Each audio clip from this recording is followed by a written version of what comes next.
Hi everybody, Eve Harrow, Director of Tourism for One Israel Fund. And today's adventure brings us into what is called today Western Binyamin, the Regional Council of Western Binyamin.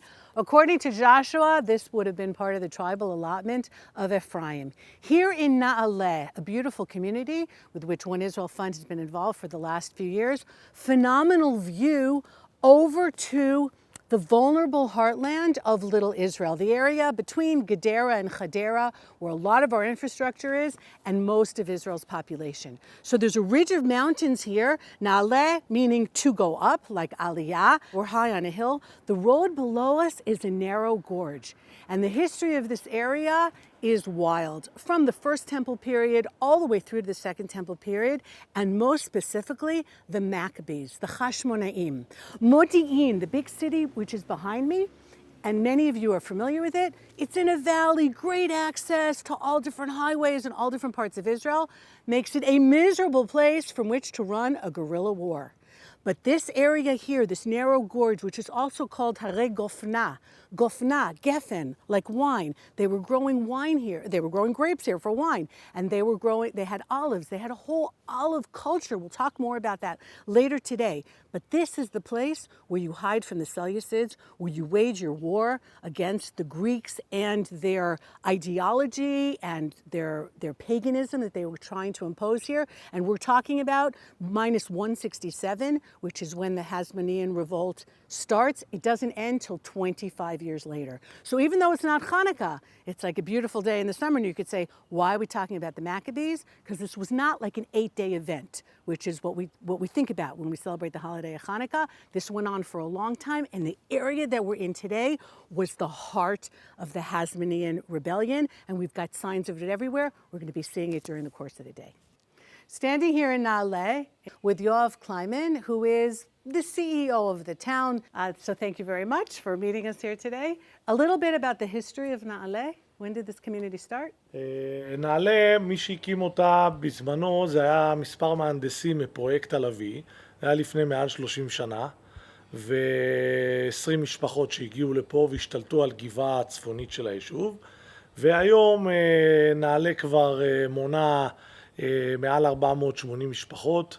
היישוב הולך ומתפתח, הצפי שלנו זה להגיע ל700 משפחות, והיד עוד נטויה. אופי האוכלוסייה בנעלה היא אוכלוסייה מעורבת, יש פה חבר'ה דתיים, יש חבר'ה חילוניים, מקבלים כמובן את כולם, ובגלל זה גם דאגנו פה ביישוב שיהיה, וחשוב לנו מאוד כזה משהו יהודי, שיהיה פה מקווה, ובנינו פה מקווה לתפארת כמובן, באמצעות עזרה לא מעטה של מספר תורמים שעזרו לנו פה, וחשוב לנו מאוד לדאוג שיהיה פה שירות בכל תחום, לכל דבר, כמו בית כנסת ואולם אירועים ודברים שהולכים ומתפתחים פה, כי יש צורך גדול, כמה שיישוב גדל יותר, יש הרבה יותר צרכים. Where do most of the people here work?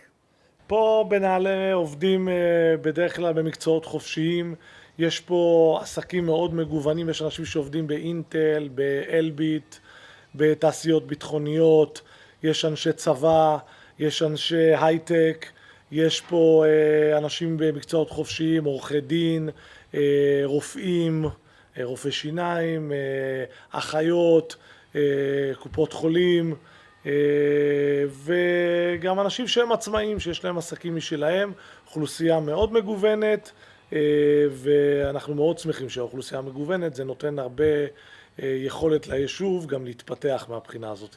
This is not a kibbutz or any kind of community where there is an acceptance committee. Anybody who wants to come can buy a house and מי שרוצה להגיע, יכול להגיע לפה. יש פה ועדה שנקראת ועדת היכרות, זה לא ועדת קליטה, ומגיעים לפה משפחות באופן חופשי, כי זה גם יישוב עירוני.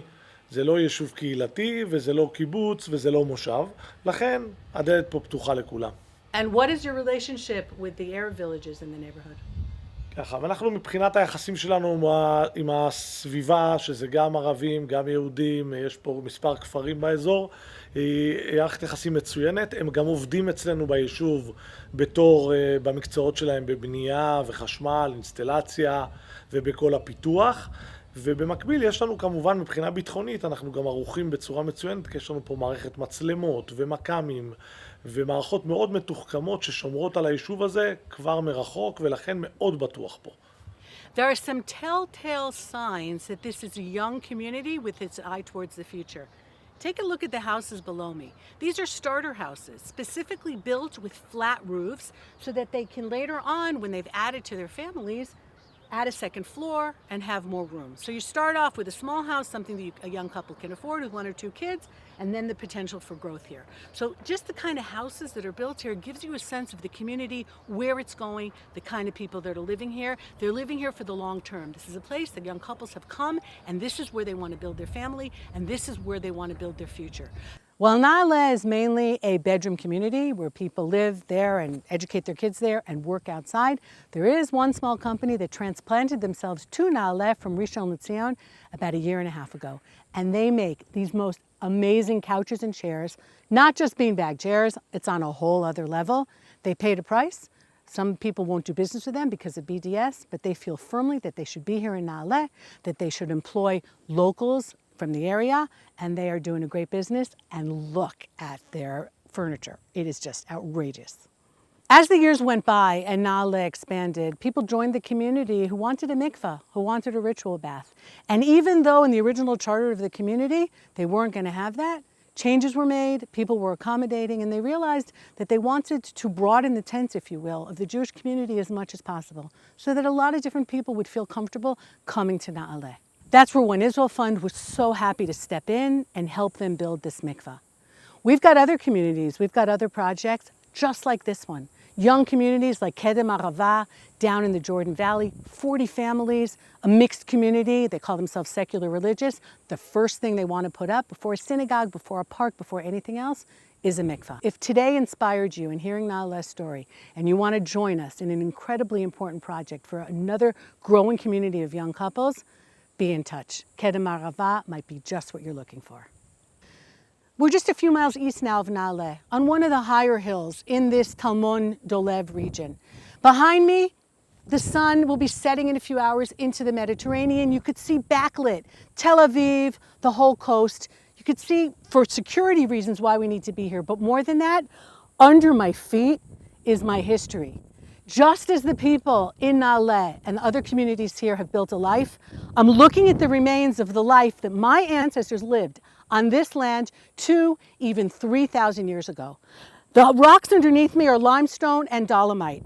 And this area that was found, I guess you could call this the industrial zone of the people that lived here a long time ago. So over here, we have an olive press, because this was the heart of a very snobby olive oil culture.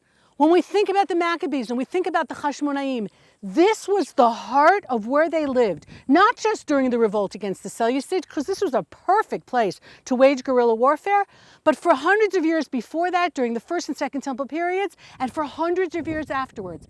There's a lot of water here, a lot of fresh water here.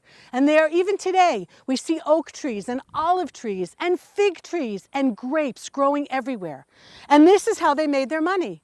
This is how they produced olive oil, which for any of us who are familiar with Hanukkah, which is the story, the holiday that comes down to us, to talk about the Maccabees, it's all about the olive oil. And this is where it happened. Deep in the ground, a pit. This is a columbaria, a dove cut. This is where they raised pigeons and turtle doves. Now, why would that be so important? So the way they did it technically is that they dug out a big cavern in here, would cover it with a rock. They had a ladder, and that's how they went inside to take care of the birds or to get them.